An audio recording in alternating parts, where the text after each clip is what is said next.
Dentro de la biografía consultada en esta investigación, en especial este libro de Absalón Machado, Historia de la política de tierras en Colombia. La política del siglo XIX sobre los baldíos de la nación es larga y procelosa, porque cada gobierno planteó una forma de repartir los baldíos.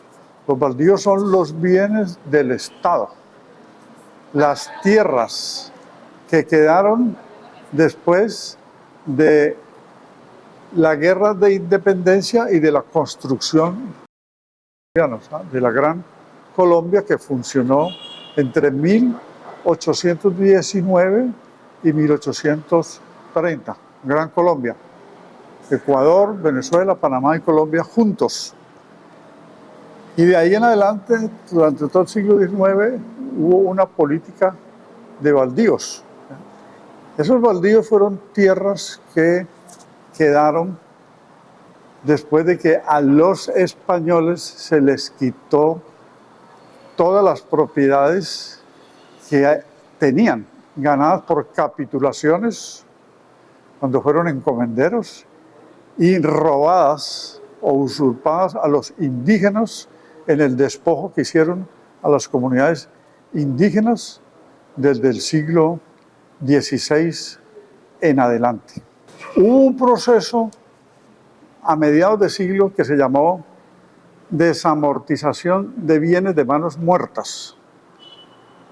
Tomás Cipriano de Mosquera lo practicó, entre otros mandatarios, y se trataba de quitarle los bienes a la iglesia que eran improductivos y también quitarle los bienes que ociosamente tenían algunos terratenientes para ponerlos a producir y a circular en el mercado, es decir, de tierras. Esa es una forma que podríamos denominar esa manera de reforma agraria. Durante todo el siglo XIX, la nación se vio envuelta en una serie de complicaciones fiscales. La primera era pagar la deuda que se contrajo para poder financiar la guerra de independencia, que se contrajo con los ingleses, o sea, pagar la deuda externa con los ingleses. Y lo otro fueron las deudas que fueron surgiendo en las épocas de guerras civiles. Por ejemplo, para hablar de 1841, al final de la Guerra de los Supremos.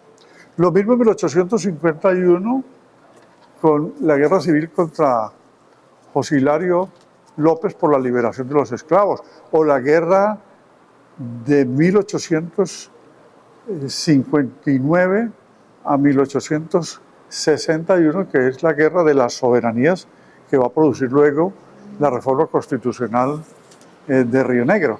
Y las otras guerras, la guerra de las escuelas, la guerra de 1876, la guerra de 1885 contra el proyecto de la regeneración, la guerra de 1895 y la guerra de los 1000 días. Todas estas guerras produjeron costos a quien estaba al mando del gobierno y convirtieron tierra de baldíos, tierra del Estado, en deudas de bonos y en bonos para cubrir esas obligaciones. Pero lo que podríamos decir es que durante todo el siglo XIX lo que se visualizó fue una feria con los baldíos. O sea, que las tierras baldías fueron siendo entregadas, como lo voy a relatar ahora, de diversa manera, que hasta hoy, inclusive, tenemos esa problemática porque hay captación o usurpación de bienes que corresponden a los campesinos. Entonces la política de baldíos fue dando origen a una acumulación de tierras en manos de terratenientes y de empresarios agrícolas. Y con menos intensidad, muy poca, podemos también mirar esas cifras, se le entregó tierra a colonos y a campesinos pobres, pero en unidades menores, o sea que allí hubo algo bimodal, pero con un gran desequilibrio. Empezando la República, como lo narré al principio, el Estado llamado Gran Colombia y las otras formas de Estado, la República de la Nueva Granada o la Confederación Granadina, etcétera, lo que se hizo fue una confusión de títulos, ¿sí?, sobre la propiedad de la tierra por las disputas que venían desde las grandes propiedades realengas, o sea, con origen real, el rey que las había concedido, llámese Carlos V, llámese Felipe II, en cada una de estas épocas, durante 300 años se fueron apoderando de las tierras los españoles. Al llegar la República y quitarles toda la tierra a los españoles que habían usurpado y despojado, no hubo una clarificación de todas las propiedades. Como hoy, por eso se habla del catastro multipropósito, no hay claridad sobre tierras deslindadas, tierras de baldíos, tierras usurpadas o falta de especificación sobre los títulos. Tanto así que apenas a principios del siglo XX se produce la Ley 110 en 1912, donde se habla como código fiscal de la clarificación del catastro. Se comienza a trabajar en debida forma el catastro. Inclusive narraban o describían una cláusula donde obligaban a quien iba a ser el beneficiario del título del baldío para que certificara o comprobara si era de propiedad privada, pues lo buscaban en los sitios de registro que tenía cada municipalidad, si realmente estaba en el dominio público o había algún título privado. O sea, la carga de la prueba se la vertían, se la pasaban al mismo beneficiario del baldío, como quien dice, no trabajaban los funcionarios del Estado debidamente.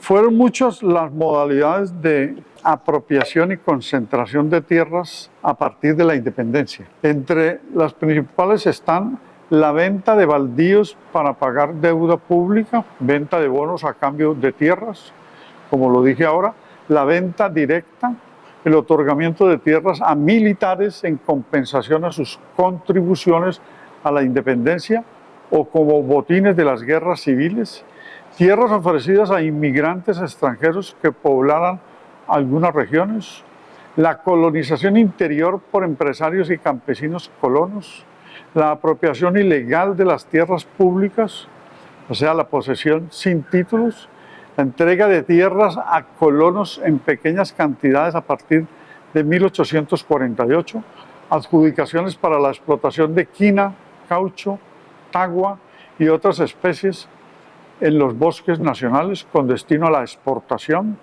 entrega de baldíos a cambio de la construcción de obras públicas y creación de poblados, entrega de baldíos para la explotación petrolera, minera a compañías extranjeras, ampliación de linderos y apropiaciones usando la fuerza y artimañas legales, falsificación de títulos y uso de instrumentos jurídicos como el papel sellado, la apropiación ilegal de tierras alrededor de ciénagas y lagunas para el pastoreo de ganado y la violencia contra comunidades indígenas, afrodescendientes y campesinos. Las guerras civiles del siglo XIX que enumeré al principio, de una u otra forma, terminaron facilitando la concentración de tierras en pocas manos.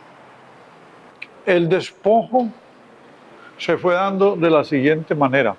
En medio de las guerras civiles, donde se reclutaba a campesinos de las fincas de los terratenientes.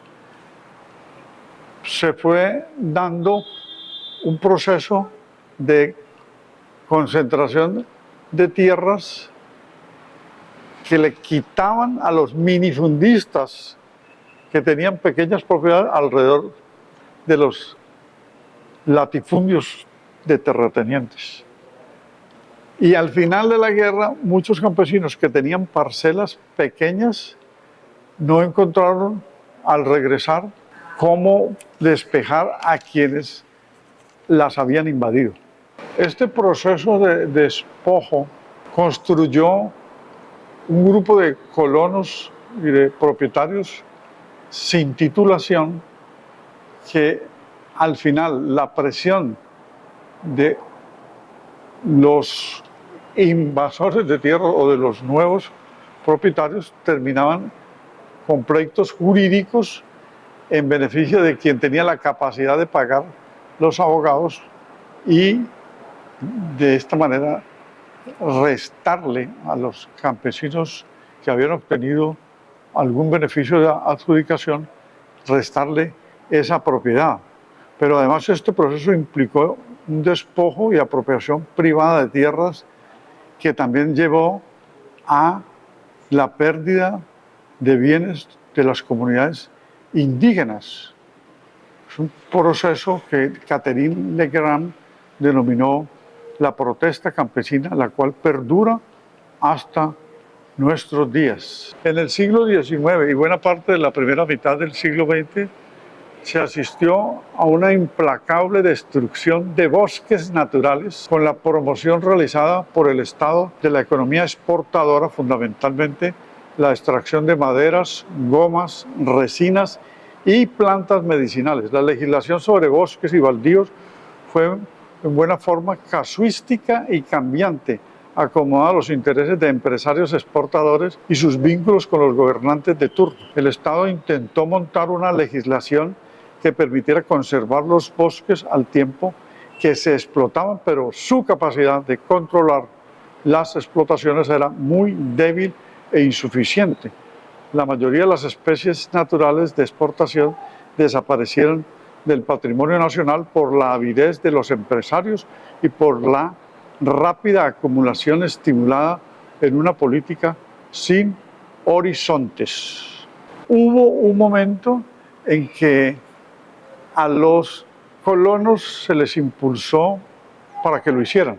Es decir, los incentivaron, los estimularon para que llegaran a ocupar tierras baldías a fin de fundar pueblos, fundación de pueblos en el periodo de la colonización antioqueña, su primer y segundo periodo, porque necesitaban a los colonos para que desbrozaran, que esto les salía prácticamente gratuito a los terratenientes, que veían cómo estaban trabajando los campesinos limpiando la tierra para construir un poblado. Y ellos necesitaban a esos colonos, a su vez, y sus familias como mano de obra en las propiedades que tenían alrededor. Y al mismo tiempo para la política de exportación. Y en muchos casos, como en pueblos de la colonización antioqueña, en el occidente del Valle del Cauca, digamos en la cordillera occidental, se dio que después de fundar el pueblo o de hacer el trazado de las primeras cuadras, aparecían los que alegaban bienes que venían desde la colonia o en los primeros años de la República y que tenían concesiones para chantajearlos o extorsionarlos y cobrarles por haber ocupado ilegalmente, cuando habían sido alentados a que hicieran esa empresa colonizadora. Según Catherine Legrand, en los 100 años corridos entre 1830 y 1930, el gobierno aprobó, o los gobiernos aprobaron, más de 5.500 concesiones de tierras públicas, por un total de 3.300.000 hectáreas. Los títulos de esas tierras se desglosan por tamaños. La concentración de la tierra, característica de la segunda etapa del desarrollo de la frontera agrícola, se hace evidente esos títulos desglosados de todos los territorios concedidos por los gobiernos colombianos a individuos privados o a corporaciones desde 1830 hasta 1930, el 80% se dio a personas de empresas privadas o empresarios con más de 1000 hectáreas cada uno. Y menos del 5% de los títulos de las tierras fueron a propiedades menores de 100 hectáreas. Estas estadísticas indican que la privatización de tierras públicas reforzó el predominio de la gran propiedad.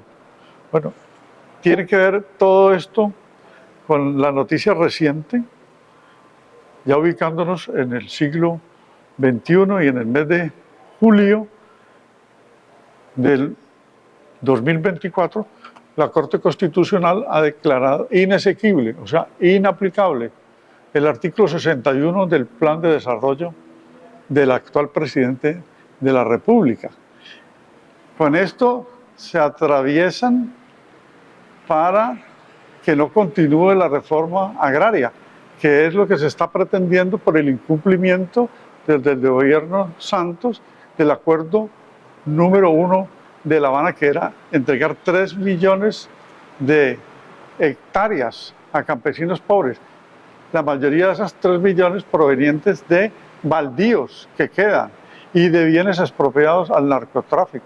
Pero con esto se impide la vía rápida administrativa y por lo tanto es una tranca más en este proceso de clarificación de la propiedad y de adjudicación de bienes a los campesinos pobres que sí la necesitan.